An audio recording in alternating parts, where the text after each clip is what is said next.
বিশ্বের বৃহত্তম ধর্মীয় সমাবেশের একটি কুম্ভ মেলা বিগত কিছুদিন ধরে সাজো সাজো হয়ে উঠেছে উত্তরপ্রদেশের পবিত্র শহর প্রয়াগরাজ।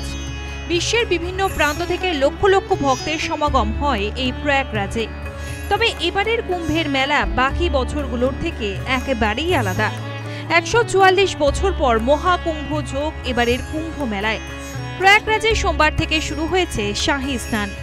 গঙ্গা, যমুনা এবং সরস্বতী এই তিন নদীর সঙ্গমস্থলে স্নানের জন্য অধীর আগ্রহে অপেক্ষা করেন লাখ লাখ পুণ্যার্থী। অনেক সাধু সন্তরাও এখানে আসেন এই মহেন্দ্রক্ষণের সাক্ষী হতে।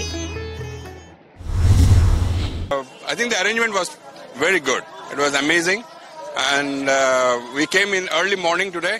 We reached here, and then we were, walked about 2-3 kilometers, and it was amazing.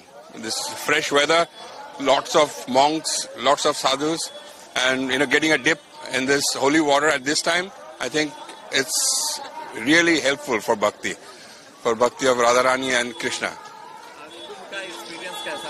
I think that it's amazing. It's been amazing.